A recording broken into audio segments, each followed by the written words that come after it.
उत्तराखंड में होने वाली कोई भी भूगर्भीय हलचल या प्राकृतिक आपदा का सीधा संबंध इस भारतीय भूभाग से है। और जब हम बात करते हैं प्रेरणा की, अगर हम इस धरती से, गौरा देवी की धरती से प्रेरणा नहीं ले पाए तो फिर हम कहाँ से प्रेरणा लेंगे। प्रकृति से प्यार की प्रेरणा यहाँ से मिलती है। ये हमारा एक धाम है, हमारे 4 धाम हैं, लेकिन ये हमारा सबसे बड़ा धाम है। इन जगहों को जब एक बार वैज्ञानिकों ने कहा कि इसको संरक्षित रखा जाए, तो क्यों आप उसमें छेड़छाड़ कर रहे हो, प्लास्टिंग कर रहे हो या तोड़ फोड़ कर रहे हो। इंसानों की याददाश्त बहुत सीमित होती है। कोई आपदा आती है, हम उसको उस घटना के कालखंड में देखते हैं, उस पर अफसोस जाहिर करते हैं और थोड़े टाइम बाद हम उसको भुला देते हैं। क्यों भुला देते हैं? क्योंकि हमारा उससे सीधा राब्ता नहीं होता है। लेकिन उत्तराखंड में होने वाली कोई भी भूगर्भीय हलचल या प्राकृतिक आपदा का सीधा संबंध इस भारतीय भूभाग से है। और हम इस समय खड़े हैं रैणी में, क्योंकि हमने आपसे कहा था कि हम आपको रैणी ले चलेंगे। 2 साल बाद कितना बदला है रैणी, क्या है, अभी हम देख पा रहे हैं। आपदा के निशान यहाँ वैसे के वैसे ही हैं। 2 साल में भले ही जनजीवन सामान्य हो गया हो, लेकिन रैणी में आपदा के बाद की परिस्थितियाँ कैसी हैं। हमारे साथ प्रोफेसर MPS बिष्ट हैं, उनसे बात करेंगे। रैणी जब आपदा हुई थी तब भी वो यहाँ थे, 2 साल बाद वो क्या देखते हैं, कैसी स्थितियाँ हैं। और हम ये बात इसलिए भी कर रहे हैं कि जब हम प्रकृति के साथ छेड़छाड़ करते हैं तो प्रकृति उस छेड़छाड़ की एक सीमा के बाद हमें सबक भी सिखाती है। क्या सर ये कहना सही होगा कि प्रकृति सबक सिखाती है? जरूर अर्जुन जी, प्रकृति हमेशा कोशिश करती है कि आदमी जो कि भटक जाता है अपने मार्ग से, उसको रास्ता दिखाने की कोशिश करती है, जिसको आप दूसरी भाषा में सबक सिखाना भी कहते हैं। और ये सबक के इंडिकेशंस धरती में होने वाले समय समय पे उथल पुथल, heavy precipitation, cloud burst, flooding, landslide, ये कुछ संकेत हैं कि हमें अपने इस प्रकृति के साथ कैसा स्वभाव बरतना चाहिए, किस तरह का हमें सामंजस्य बनाना चाहिए। अब दरअसल बात ये है कि ये जो क्षेत्र है, इसको हमने कहा कि नंदा देवी बायोस्फीयर रिजर्व क्यों कहा? क्योंकि वैज्ञानिकों का ये मत था कि हम इस क्षेत्र को संरक्षित रखें।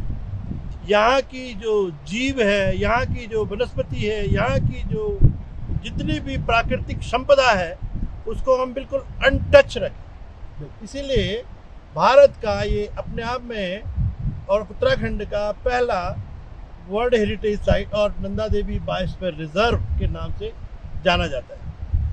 परंतु आप जानते हैं कि मानव का स्वभाव, मानव बड़ा लालची है और उसने अपने स्वार्थ के लिए इस नंदा देवी के क्षेत्र को भी नहीं छोड़ा। आप जानते हैं कि ये जो ऋषिगंगा है, ये ऋषिगंगा नंदा देवी का जो कप है, विश्व की सबसे ऊंची पर्वत श्रृंखला हमारे उत्तराखंड की राधर, वो नंदा देवी है। और नंदा देवी के चारों तरफ जो है कम से कम 6000 मीटर से ऊंचे वाली पर्वत श्रृंखला है। चाहे उसमें नंदा कोट, नंदा खाट, त्रिशूली, देवस्थान है, इस तरह के सारे पर्वत, चंगबंग, द्रोणागिरी, ये चारों तरफ से बीच में नंदा देवी घिरी हुई है। और उससे निकलने वाले हिमनद लगभग 14 से 15 हिमनद हैं। मैंने कम से कम 2003 से लेके और 2012 तक इस नंदा देवी क्षेत्र के लगभग सारे ग्लेशियर को विजिट किया है। और उन विजिट के दौरान हमने पाया है कि यहाँ की जो पर्यावरणीय परिस्थितियाँ हैं, यहाँ की जो भौगोलिक परिस्थितियाँ हैं, वो कैसे दिन पर दिन बदलती जा रही है। ग्लेशियर पे हमारे क्लाइमेट का क्या रोल होता जा रहा है। और इस सब ज्ञान को जब हम आम जनता तक पहुँचाते हैं, अपने स्टूडेंट के माध्यम से, रिसर्चर के माध्यम से, अपने प्रशासकों के माध्यम से, कोशिश करते हैं कि समय समय पर उस ज्ञान को बांटें। लेकिन बड़ा अनफॉर्चुनेट है कि कई बार इन बातों को इग्नोर किया जाता है। और उसका प्रतिफल आपने देखा 2021 में 7 जुलाई को जो ये रैणी में इतनी बड़ी आपदा आई, और उस समय भी हमने ये सारी घटनाओं को देखा। जी, जब हम रैणी आपदा की बात करते हैं तो उसमें एक चीज़ बड़ी निकल के आती है कि जो जब कभी आपदा आती है तो अपने पीछे तबाही के निशान छोड़ जाती है। कुछ तबाही के निशान यहाँ भी दिख रहे हैं। कभी यह इलाका हम प्राउडली कहते थे कि यहाँ पर एक परियोजना चल रही है और आज यहाँ पर कुछ नहीं है। देखिए सब साफ हो चुका है। वो तस्वीरें किसी ने भी देखी होंगी तो वो हिल गया होगा अंदर से, जब हमने वो वीडियो देखे थे, जब वो हमने देखा था कि ऊपर से सैलाब आया और अपने साथ सब कुछ बहा के ले गया। आप देखिए यहाँ पर सिर्फ और सिर्फ तबाही के निशान है। सर क्या कहेंगे? और ये इसलिए भी कि ये वो धरती है, ये वो जगह है जहाँ से प्रकृति के संरक्षण का एक बहुत बड़ा संदेश गौरा देवी ने दिया। मैं भी उसी विषय पे आने वाला था कि जो आप कह रहे हो कि इससे पहले हम ये देखते थे कि यहाँ पे बहुत बड़ी परियोजना थी, लेकिन उससे पहले जो बात थी मैं उसकी बात करूँगा कि यहाँ पे जो सामने जो गांव है ऋणी गांव, तो ये हमारी महान आत्मा जो आज इस धरती पे नहीं है लेकिन उनके निशान हमारे हृदय पे है, और वो है पर्यावरण संरक्षण के प्रति जो उनका मैसेज था कि डालू का दगड़ा, पेड़ बचाओ, पेड़ बचेगा तो धरती बचेगी और धरती बचेगी तो हमारा जीवन बचेगा। ये उन संकल्प था और उन महिलाओं ने उस पेड़ों को संरक्षण के साथ इतना बड़ा जो सरकार के साथ एक बड़ा कॉन्फ्लिक्ट हुआ था कि कैसे हम अपने जंगल जमीन और अपने प्राकृतिक संसाधनों को बचा के रखेंगे, और उसमें सहयोग दिया। उनमें हमारे माननीय चंडी प्रसाद भट्ट जी ने उसको आगे बढ़ाया उस प्रक्रिया को, और यहाँ जो ऋणी का जो वन है जो सामने दिखाई दे रहा है ये बिल्कुल संरक्षित वन घोषित किया गया। इसको बिल्कुल आज जो वृक्ष आप देख रहे हैं ये सिर्फ उस माता और उस देवी की कृपा है कि जो ये वन बचे हैं। लेकिन अनफॉर्चुनेटली फिर भी जो हमारे लालची लोग हैं उन्होंने इस धरती को खोदना शुरू किया। हमने कई बार इस बारे में प्रश्न भी उठाए थे, लेकिन उन्होंने ये बनाया। बनाने के बाद जो कृत्य हुआ वो सारी दुनिया ने आपने देखा, और आज उसका जो नतीजा है वो भी आपके सामने दिखाई दे रहा है, वो मंजर आपके सामने दिखाई दे रहा है। बिल्कुल सर, इस जगह के बारे में क्या कहेंगे? इस जगह को जब हम अब देखते हैं और जो पहले आपने देखी थी उसको आप कैसे उसकी तुलना करेंगे? और आज जब आप यहाँ आए हैं 2 साल बाद उस मंजर को देखने के बाद, तो क्या फीलिंग आपके मन में आई? दरअसल अर्जुन जी, मैं 2 साल बाद नहीं, मैं 2003 से इस क्षेत्र में लगातार भ्रमण पे हूँ।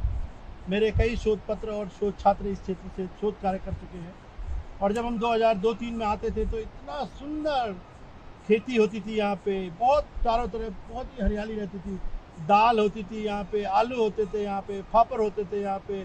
यहाँ के लोगों से हम लोग कई बार शहद और घी और राजमा ये सब ले जाया करते थे। 2002-03 की बात कर रहा हूँ मैं।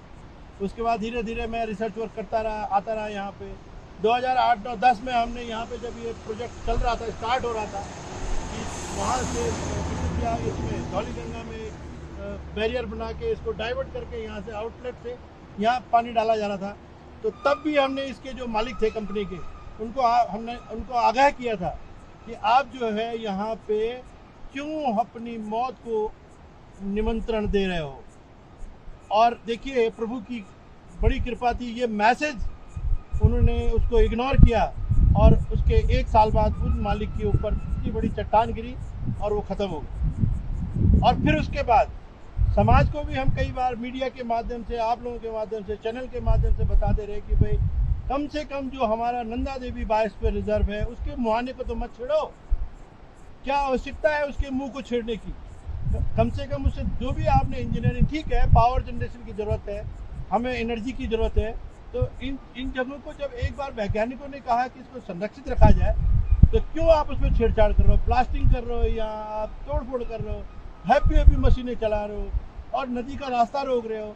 तो नदी ने तो भाई जाना ही है, और फिर आपको ये नहीं पता है कि इसके पीछे 14 बड़े बड़े ग्लेशियर है, और उन 14 ग्लेशियर का जो मेल्ट है, जो पानी है, वो एकमात्र आउटलेट ये ऋषि गंगा है। तो आपने उसकी एनर्जी को भी नहीं समझा, और उसके बावजूद आप यहाँ पे ये सब स्ट्रक्चर बनाते रहे, और उसका प्रतिफल आज आपको नजर आ रहा है कि बिल्कुल बंजर, टूटा फूटा और बड़ी मुर्दाने की छाई हुई। बिल्कुल, ये बात आपने बिल्कुल सही की। जब हम सर प्रकृति के संरक्षण की बात करते हैं तो हम एक चीज़ जरूर देखते हैं कि हम देहरादून में बैठ के प्रकृति संरक्षण के विशेषज्ञ बन जाते हैं, लेकिन जब हम ज़मीन पर आते हैं तो लगता है कि बहुत सारी चीज़ें हैं जो हम इग्नोर करते हैं। जब हम इस रास्ते से आ रहे थे हमने कई जगह देखा कि कई जगह ऐसे लैंडस्लाइड जोन बन रहे थे या जो पहले से हैं उनको भी इग्नोर किया गया। हम जब जोशीमठ से आगे बढ़े तो लगातार हमें वो ज़मीन पर दिख रही है, उसके बावजूद भी बेतरतीब कंस्ट्रक्शन हो रहा है। जहाँ पर जोशीमठ के लोगों को रिहैब करने की बात हो रही है, उनके लिए हट्स बनाए जा रहे हैं, वो जगह भी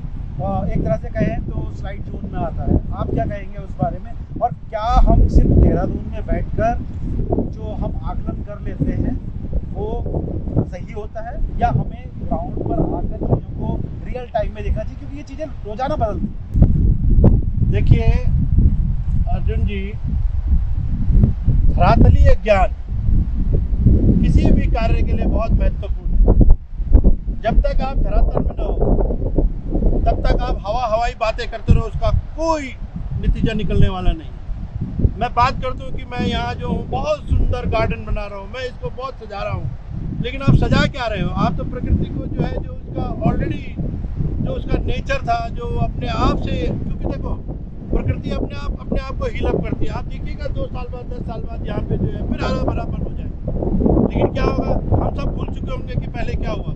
फिर हम उसको छेड़छाड़ करेंगे, फिर हम यहाँ पे कोई बैरियर बनाएंगे, फिर हम यहाँ पे बोलेंगे यहाँ से ऊर्जा उत्पन्न होनी चाहिए। तो ये सब चीज़ों को प्लानिंग जो है दिल्ली में बैठ के, देहरादून में बैठ के, या जो भी प्लानर है उनको पहले धरातलीय ज्ञान होना चाहिए। यहाँ की भूगर्भीय स्थिति का नॉलेज होना बहुत ज़रूरी है। आपने बात करी रिहेबिलिटेट करने वाले लोगों को, जो जोशीमठ के लोगों को रिहेबिलिटेट कर रहे थे। मैं अभी आपके सामने बताया कि वो पूरा का पूरा मास जिसपे वो जो है डैम बन रहा है, जिसपे वो घर बन रहे हैं, वो घर जो है एक बहुत ही जियोमॉर्फिक फीचर हम बोलते हैं उसको, सॉलिफ्लेक्शन लोब्स हैं, जो कि कालांतर में जो पास्ट में जो है भूगर्भीय जो हमारे ग्लेशियर्स हैं, ऊपर से आने वाले हिमनद थे, उनके द्वारा लाया गया गाद है जो कि वहाँ पे रेस्ट कर रहा है, और वो पूरा का पूरा लूज अनकंसोलिडेटेड है।